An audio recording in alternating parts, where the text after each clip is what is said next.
Hello and welcome to my world analysis. I watched both the world streams streamed by Jeremy Franklin with Ruler School on the Force of Will official channel, which I will link in the description. If you haven't seen the VOD, go ahead and check that out.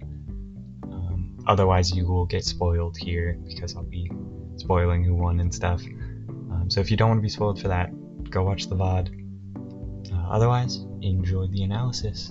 So, just jumping right in. We have the breakdown here. There was 46 total players. There were a lot of Lehens, 13 Lehens, almost a third of the breakdown was Lehen. Not quite a third, but getting close. So, a lot of Lehen. And then 6 Glorious is going to be the mask deck, the big scary boogeyman of the format. And then 6 Milus Moojstart, the boogeyman of last format, and then 4 Gruz Ballista Almirius, 3 Gruz Ballista Moojstart, making 7 Gruz Ballistas total. Just making use of Gruz Ballista's new errata to get that Ragstone, not have to tap to call stone. Just getting a lot of advantage there, and using Gruz Ballista to ramp free stones with like ambushing Scorpion and stuff like that. And then we had 3 Seer Fault Gold doing all sorts of Seer Fault Gold shenanigans with Artillerist and Thunder of Zeus. 2 Order Nyarlathoteps, probably going more Resonator heavy to play under Mask and just going very aggro, punching face, just swinging in. And then 1 Astema Belial, 1 Lucy, which is very interesting. I wasn't expecting any Lucies. I wonder how that went. 1 Yokoshima, 1 Alice Fault Gold, 1 Brunhild, 1 Seer Christie, 1 Aristella 2, which we saw on stream, which kind of seemed pretty strong there, and then 1 Seer Abdul, making 5 total Seers, so good chunk of Seer decks, and then 1 Order Alice. So only a few Order decks, quite a few Seers, Gruz Ballistas, a lot of 6 Sages in general.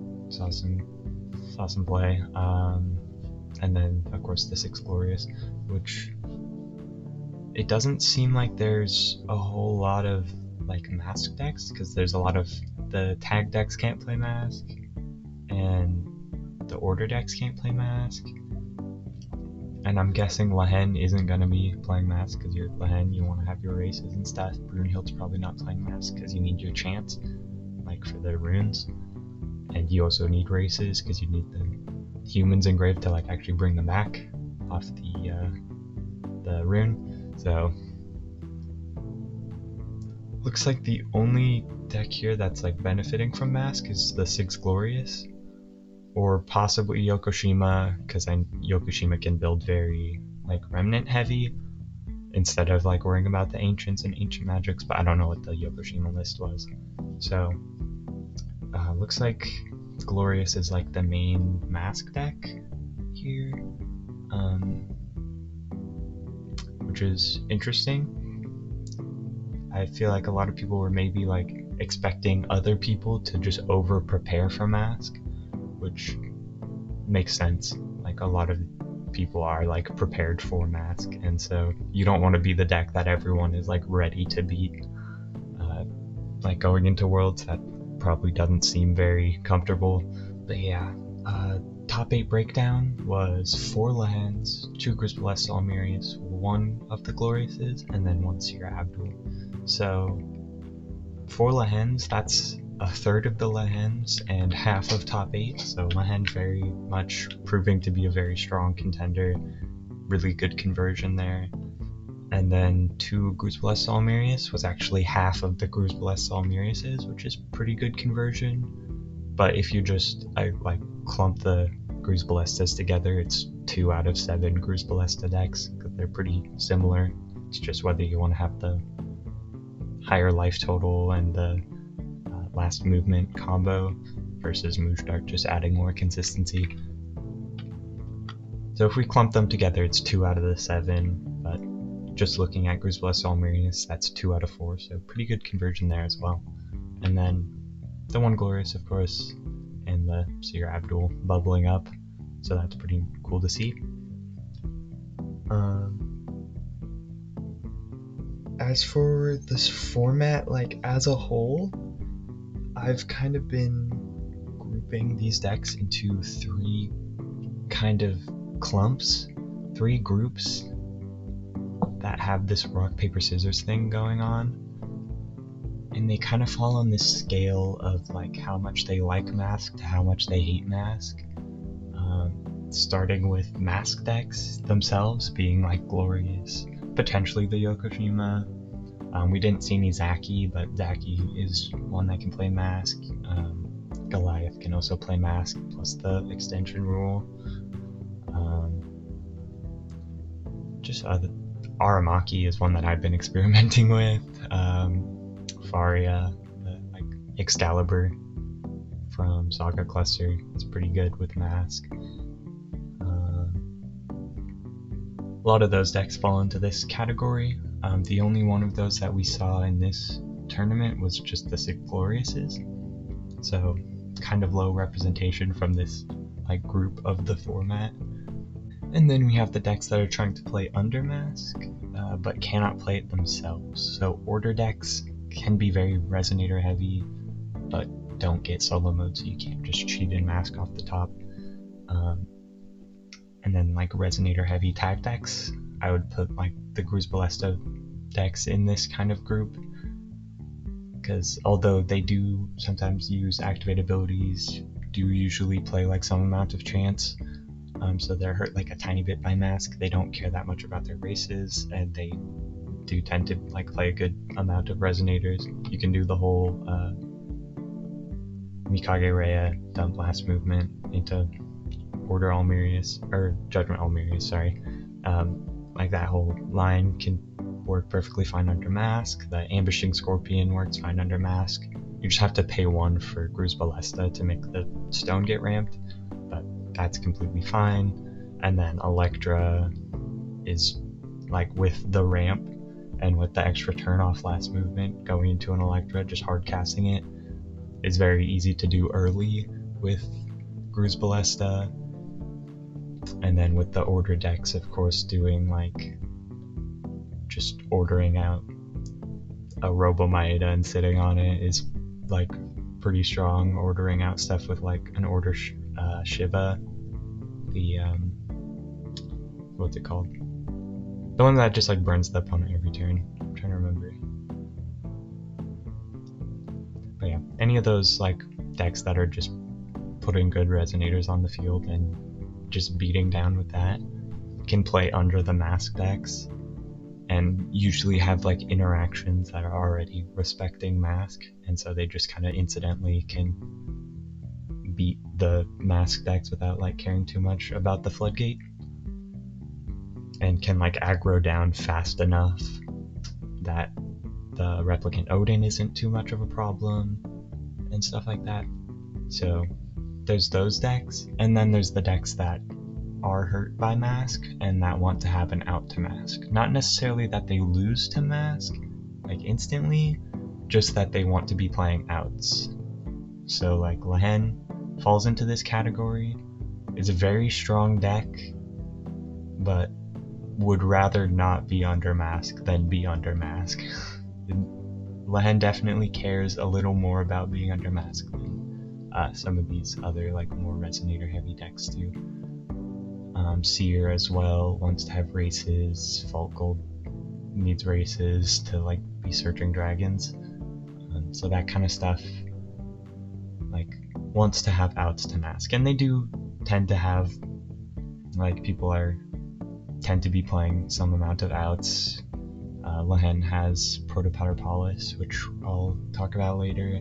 Seer has like Reflected Blue Moon and stuff. So there's some stuff that can turn off Mask. It's just a matter of matchup. Is your matchup even playing Mask in the first place? Because if not, if it's Lehen versus one of these other decks, Lehen is just a really strong deck, so if Mask isn't in the equation, you're probably winning. Or if it's a mirror or like anything like that, Lehen's probably going to be doing pretty good. And then when you're under mask, if you have the outs to it and you're not under mask anymore, then you're suddenly, like if your deck is just a stronger deck at its core without mask, then like you're probably winning against Glorious, because Glorious doesn't really add too much to the deck other than just making mask work. So stuff like Seer, that where it's just like these rulers, these cards have just like insane effects, like really strong cards, but don't work too well under mask. It's gonna, once mask is no longer there, you're probably gonna be winning that matchup too. So and also there were only 6 Gloriouses out of 46 players, so most of the matchups are going to be not even looking at mask. It's going to be these two categories of decks. It's going to be this end of the spectrum for this tournament specifically. There was not like a ton of mask representation, so it's probably going to be, so like it makes sense that Lehen did so well. There is a lot of counterplay though between these groups. So if you are the Glorious deck, there's ways you can try and beat the Resonator heavy decks by applying Resonator removal, stuff like Hellfire to clean up, like Robo Maeda, just all that kind of stuff that really hurts the Resonator heavy decks. Like if you're expecting that, then there's ways you can beat it, playing stuff like Lorite to stop enters, to stop Electra and stuff like that. Just using your disruptions well, and having removal.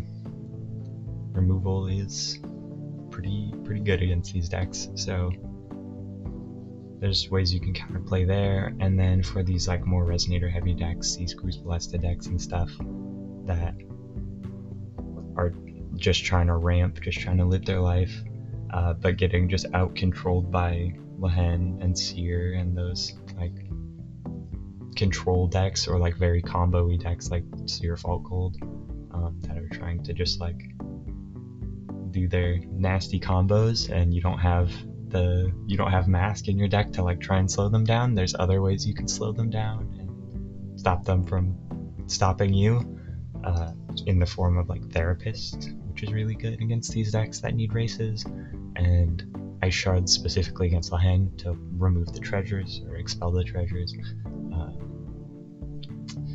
Also, Two Friends and a Cat is something we saw quite a good amount of, that like hurts Lehen, hurts like any of these decks that are trying to search. It hurts Seer, hurts Fault Gold, hurts anything trying to search or like cheat stuff in, and then it can also double as removal. So Two Friends and a Cat actually saw like some amount of play, which is pretty cool. And then for these decks playing against mask, it's just play mask outs. Protopatter Paulus, as I said, is like possibly the best mask out in the game, and they gave it to Lehen, the deck that needs the mask out and is really strong just without mask existing. And then like Random Walk and the other stuff to like just have outs. And a lot of this stuff also outs Ice Shards, so there's also the counterplay there. So yeah, there's always counterplay between these groups, but in general it's going to be like this kind of rock paper scissors. But it is very, I just wanted to point out, it's very possible to win your bad matchups if you're prepared, if you build right, and have the stuff for it. And with that being said, I'm going to go into the top 8 deck lists and like talk more specifically about each list rather than just like my general take on the format. So starting with the Seer Abdul list by Misha. These first 4 are not in any particular order, by the way. These are just the top 8, and then for top 4 I have them in order of 4th through 1st. But for like these first 4 top 8 ones, they're not in any particular order. So first we have Sir Abdul, playing a lot of like strong cancels, a lot of good control stuff. Prison and Lunar Lake is just a really strong card, especially for Seer, because you get your Trials trigger when you destroy something. Playing stuff like Reflected Blue Moon as a mask out. Mina Harker is a very interesting pick here because you have First Strike Bane, so that's an easy way to get Trials triggers, and it's quick cast. You can just like flash it in as a blocker, and then also just any opponent's Darkness Resonator that would be put into the field. Any Darkness Resonator at all that would go into the field just gets expelled, which is pretty good. So a lot of good counterplay there. Main decking 3/2 Friends and a Cat is very interesting, but they seem to work out, especially in this format of Lehen being very strong. And then just having it also be a removal to trigger Trials is very strong. So it makes a lot of sense for this deck as like your main like 1-cost removal, but also being good in the Lehen matchup. Makes a lot of sense. Hydria's in here. Hydria does not really hurt this deck too much, but hurts like most other decks. So that's pretty nice to see. And then yeah, aside from that, Lifesapper Chrono Gear is kind of interesting, but like one of the things this deck does seem to struggle with sometimes is closing out games. So this just to put some pressure on. World Tree Phoenix also here, just to put some pressure on. It can target Resonators, so if you need that to just like shoot something, sure. Any way to destroy stuff is always nice, but you can also just burn the opponent. So just getting damage in there is nice to do, because sometimes you just don't have a clear win condition when you're just playing a really heavy control deck like this. We're also playing Arkskir's Grail, which is very neat in this because of the interaction with Abdul. You can pay 0 to turn it off on your turn, so you can still recover all your stones, but then on the opponent's turn they can't recover more than 1 stone. So just keep the opponent way below on will and keep yourself way above on will, way like just having full control over the game, no enters. Yeah, it's very strong. This deck just has like a lot of good matchups and a lot of strong like control options, so very cool deck, very cool to see. Next up we have Almirius Cruz Ballesta by Jordan, who made it to top 8. We got Sword of Prague. We actually saw a good amount of Sword of Prague. This deck was also playing it. Still a good card as it turns out. And then Mirror, some other just good disruptions, a lot of cancels. Number 13, Lorite, Welser. So strong cancels there. Welser is also just a Resonator, so you just play it and it's a body and plays under mask. And then of course you got the Rhea into last movement combo. We got Ambushing Scorpions to ramp stones. We got Electras, which we can play off of those ramped stones. Again, main decking 2 Friends and a Cat. So really good out to Lehen. Really good this format. Metal Helix wipes the board. Tinkerbell wipes the board, so good removal there. Just all around good stuff. Strong cards. This also outs mask. We got Suya outs mask, potentially if the opponent doesn't like flash something in. But for the most part, Suya's pretty good. Tinkerbell's good. Got good 2 costs to trigger it. Locus outs a lot of things. Just a lot of strong removal, cancels, and then win con. There you go. That's the formula. But yeah, we're always starting with Ragnarok Stone so that we can just not have to tap to call Stone, and that way you can just like have free reign to do both your Ruler's Activate abilities, or to Judgment Almirius in the same turn that you're doing like your Cruz Ballesta Activate ability. We got Reincarnation Stone, which is just free draws off Cruz Ballesta, so that's just free value there. And then in the side, having the therapists for the Lehen matchup is pretty good. Also, something that you'll notice with a lot of these decks playing Electra is we're playing Warhorns now.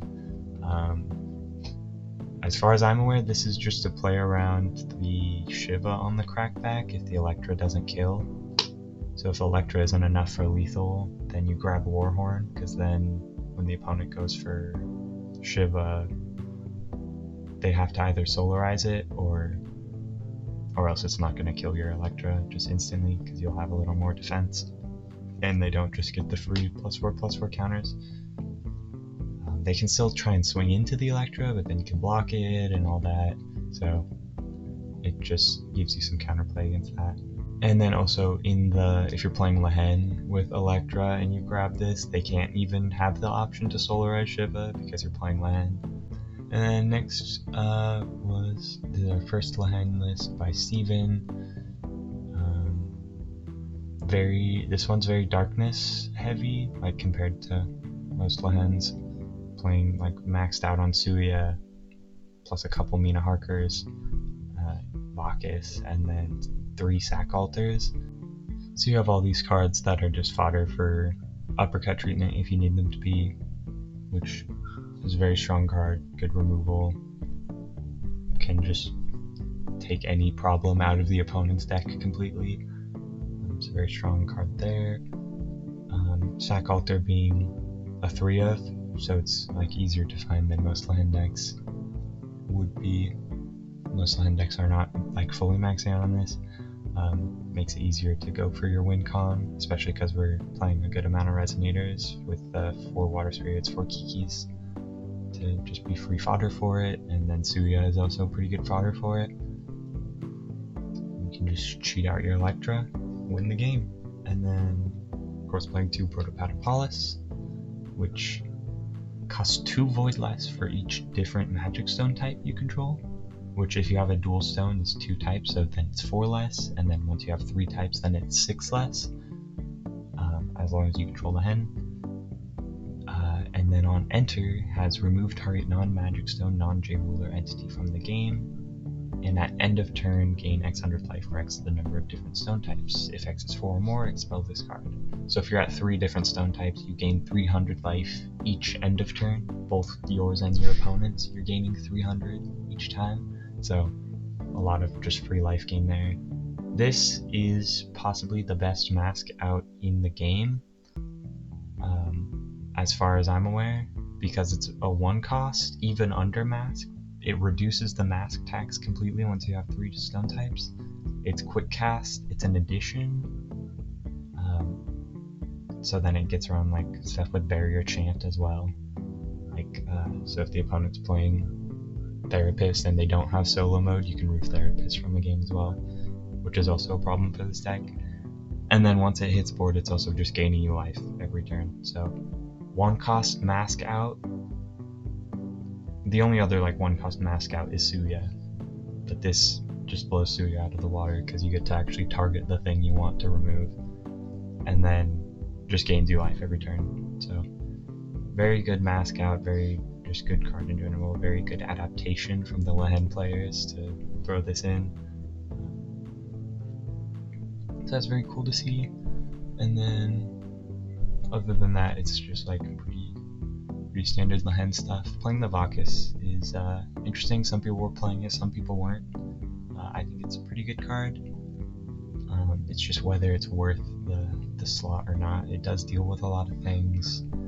It can -6 Therapist twice to just remove a Therapist, even if they're in solo mode. You can't expel it if they have solo mode, but you can still just -6 it twice on your turn, so that's a way to out Therapist. This version is also siding into Witch of Quenched Fire, so and of course the one Remnants of the Ruin to find it, which helps a lot against Mindless Mooshart, which is still a deck. There were 6 of them. They didn't get to top 8 at all, because I think people were probably pretty prepared for them, and I think Lehen has a pretty good matchup against it. But yeah, seeing the witches for that matchup just fully locks it in even more, even though you already have a pretty good matchup. And this deck is also playing 2 flowers, so there's that. And then you have the life gain from Lunar Protective Life Form. So congrats to Steven. And then next we have Lehen by Keenan, playing of course Return of Blood. Gotta have that good luck charm. Playing 4 of each of the Water Spirit and the Kikis, which makes a lot of sense. It's free value, free guys. You can grab them even if you're under mask. You don't need races to grab them. You just reveal them and they go into the field.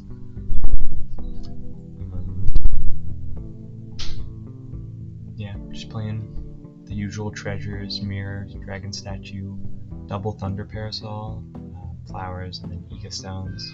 Which this version was not playing any Ega Stones, which is interesting. But I guess to each their own. Ega Stone would have kind of made sense with Sack Altar, because you can sack the tokens.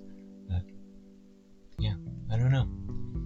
But yeah, playing double Ega Stones, and then main decking the Remnants of the Ruin into Witch, so that you can go for the Witch train. It's pretty good, and then a 1 of Pointy Hat if you want to grab that instead, so that you can cancel something if you need to, or to prevent the damage from something. Proto-Paterpalus again, very strong card. And then just good disruptions like Girls Staring at Spirit to just floodgate the opponent out. Loki's Insight is always strong. And then some 1-ofs, like various things to out stuff in the format. Accursed Ice Shards for the mirror match. Use Staring At, just adds a lot of random things. Reasnable is just a good card. Flashing Smile wipes the opponent's board, gets around Step Barrier. So yeah, a lot of just things to deal with, whatever could be a problem. And then this one's also playing, of course, the Warhorn. Not even playing Longsword, just the Warhorn. So that's very interesting to see that we're just fully pivoting to Warhorn now. And then getting into the top 4, we have in 4th place Glorious by Alberto. It's glorious, pretty similar to the like a lot of the other Glorious lists that I've seen so far. If you watch Ruler School, there's the Glorious list that he made that's like pretty similar to this, just going for the Odin line. Attendant of Asmodeus to set it up, of course, and then just solarize out an Odin, pop the opponent's stones. They're under mask, so it's harder to interact with. This deck, if you land a mask and then have the lines to go into Odin plus something to protect it from like being stopped, it's pretty rough. It's pretty hard to deal with. The only issue is like finding the exact like combination of things, or if you commit to an Odin and then it gets stopped, then suddenly you're like in a really bad spot, which we saw a good amount of Spirit of the Mirage Ruins, which pretty cleanly just stops Odin from hitting board. Just kind of rough. For this deck, pretty good for the deck that's playing against it, but you do, once you, like if you have a mask on field, you are in a pretty good spot. Like in most matchups, you're a lot more likely to win. Yeah, this deck has a lot of good options. Life Zapper Chronogear, you can just put on a lot of pressure. You don't even need Odin, you can just put on a lot of pressure with the tokens. You have Kaguya for really strong cancel that can also swing in for 8 every turn once it like hits field, then could stop enters. Replicant Dante is an interesting one to see, like setting the life to 30 against like Almirius is pretty good, which Almirius did make it into top 8, so probably a good call. And then this deck of course can make use of the cancels like Garyon and Persephone, because you're not taxed by mask, by the activate ability tax, and you can also make use of stuff like Robomaida's activate abilities without having to care about the tax. Tinkerbell, of course, also being like a very good board wipe, siding into more another Tinkerbell and Hellfires for any like Resonator heavy decks, anything also playing Robomaida, anything like any of that kind of stuff. Anything with the we didn't see any in this top 8, but the Makoto Cloth Corpse Master can be very good this format, so this just helps deal with that. Windia for the aggro matchups, just stopping any damage is very good. Lumia to just regain your life, very strong. Yeah, very interesting. Table Manners was also cool to see in this list. So yeah, very good cards. Very hard deck to deal with. And then moving into third place, Almerius Cruz Ballesta by Adrian. This is the second Almerius Cruz Ballesta deck making it in. This version is playing a lot of a good amount of like similar things. This version's playing Persephone's though, which the other version is not. Playing more, playing like the Magic Stone Golem and the Awakening of Cruz Ballesta, which Awakening of Cruz Ballesta can get around, like can just not care about mask and is a pretty strong win condition. Because you just, if you have enough Magic Stones, this just reduces the mask tax. Just get around it that way, and then Research Institute making your stuff very strong. So this version of it is playing more of like the different stone names to try and have bigger buffs off Research Institute and to play these other like Cruz Ballesta support cards. But still playing the Ambushing Scorpions, still playing the Electras.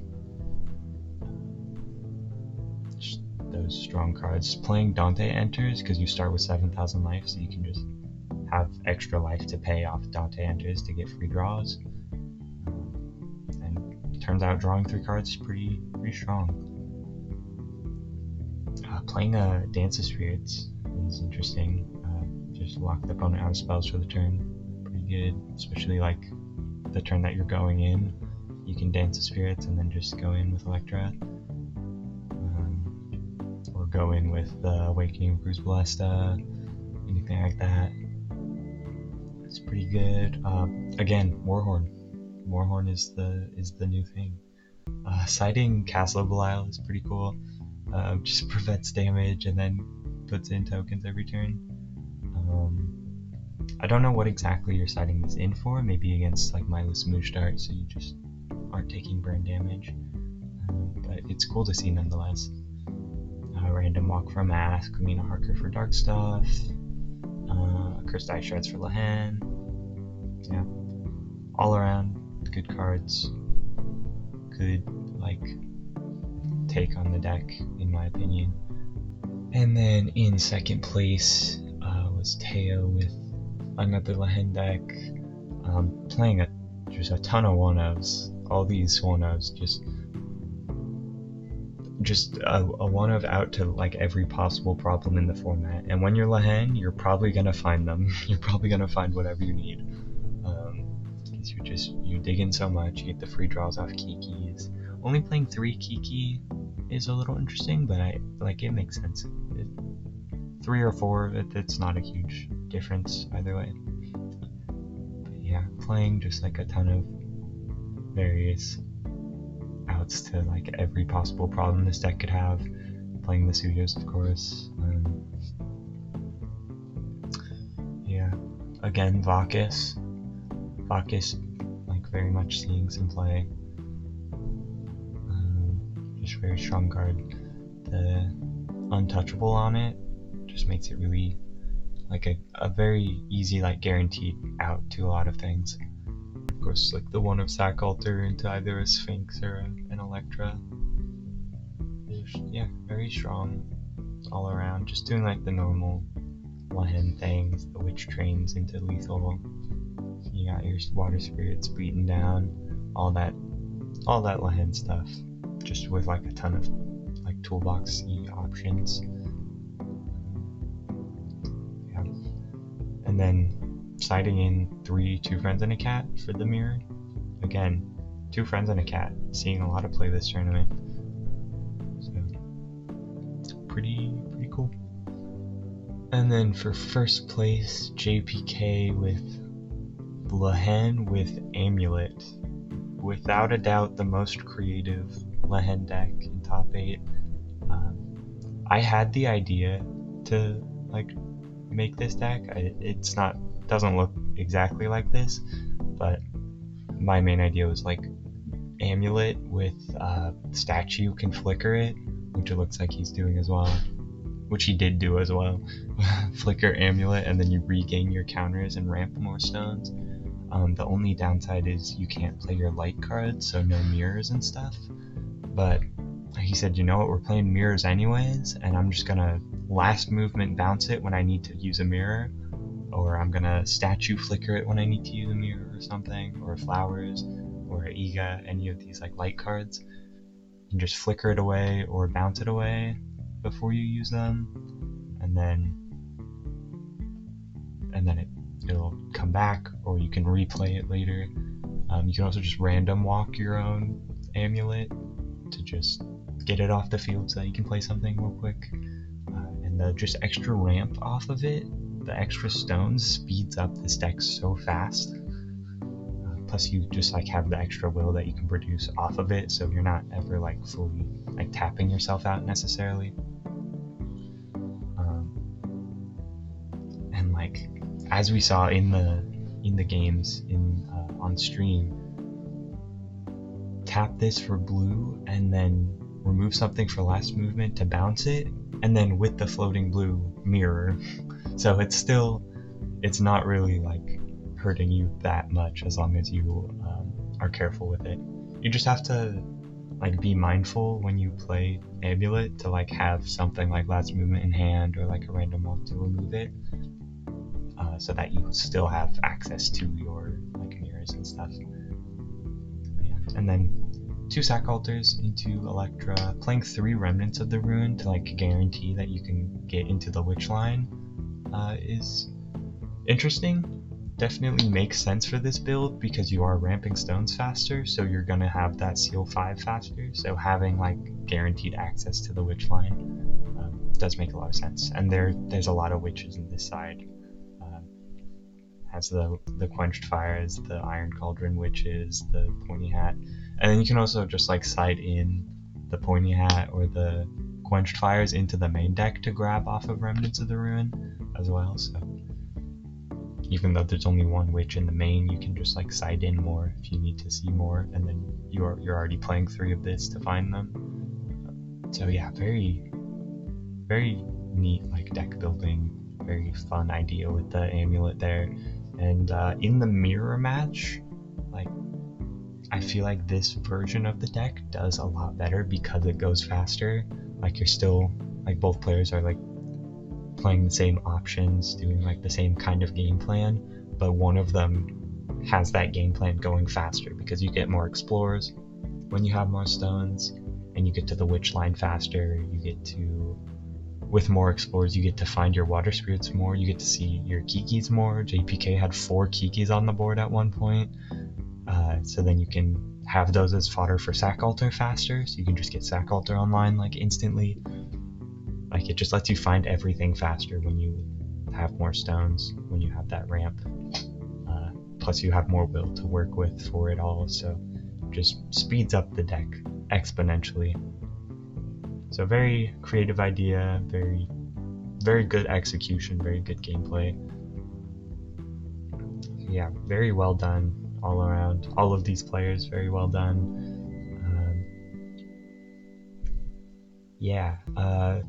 That's the top 8. That's my view on the format. So moving into the ban list. So now we're moving forward into the next ban list, the Afterworlds ban list, and just some things that might need to be cleaned up from that. Moving into the next set, I'm thinking ban mask. It's just a little bit too format warping. A lot of people want it banned. I think most people would be happy with it banned. Even the people playing Mask want Mask banned, I think.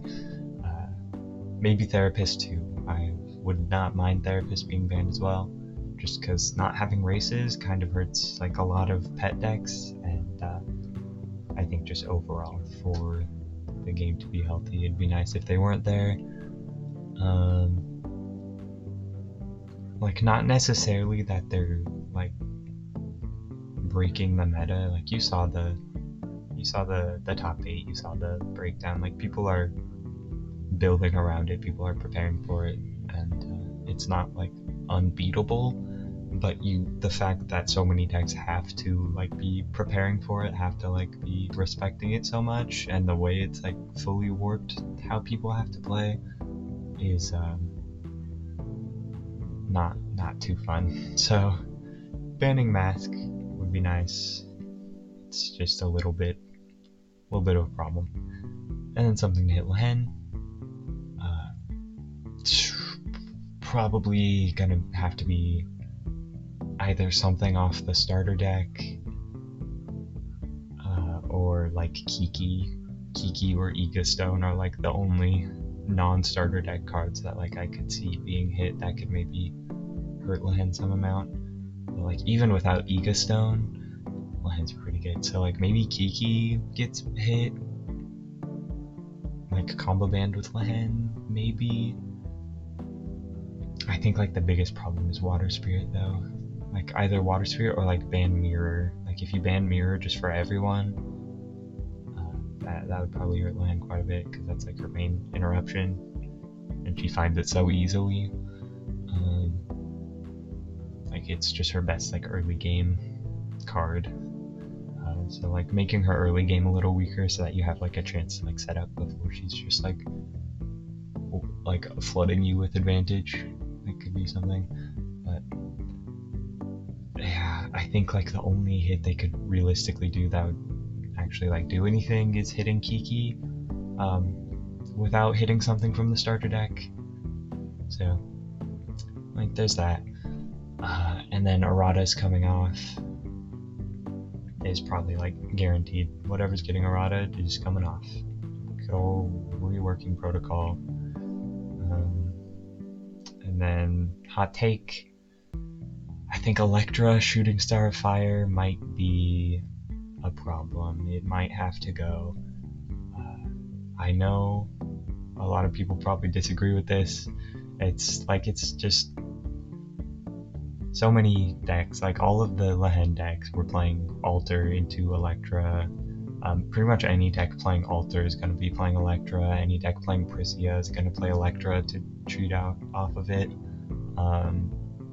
Any deck with the ability to like ramp enough stones like fast enough, any of the Gru's Ballista decks are going to be playing Electra, because you can just play it like turn 2, turn 3, depending on if you have coin.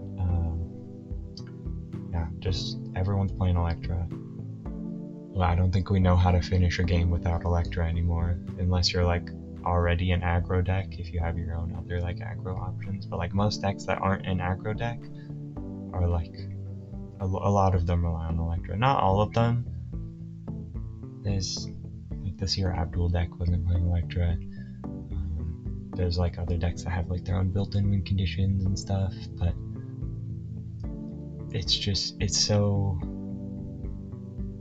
so easy to go to. It would just feel a lot funner, I think, for people to get more creative with how they're finishing out games. I think like Witch of the Fallen Kingdom kind of falls into a similar boat, where it's just like an easy, like if you're a control deck and you can get to Seal 5, then you can just play Witch and then finish the game out that way, and it's just an easy like go-to, especially like Lehen having access to it easier because of the Remnants of the Rune. But even outside of Lehen, like Witch is just like easy, just like the easy go-to kill button. But I think Electra is a little more of a problem. It's a little more like frustrating to just have it be dropped and just not have an out. So I don't think that's gonna, like, I don't think they're gonna ban Electra. I'm just saying that's my personal opinion of like something that could be nice to get banned. I know I called this ban list predictions, but they're more. It's more like a ban list wish list. um, yeah, and that's pretty much it. That's like the main things that I think need to be cleaned up. I don't think like any other decks are like too huge of a problem. It's just Mask and then Land, and maybe like Gruz Ballesta is like pretty strong. I don't know what you would hit from Gruz Ballesta other than like, I don't know, if they combo banned him with like Ragstone maybe. I don't know. I don't know if you did anything from Gruz Ballesta. But yeah, that's gonna be it.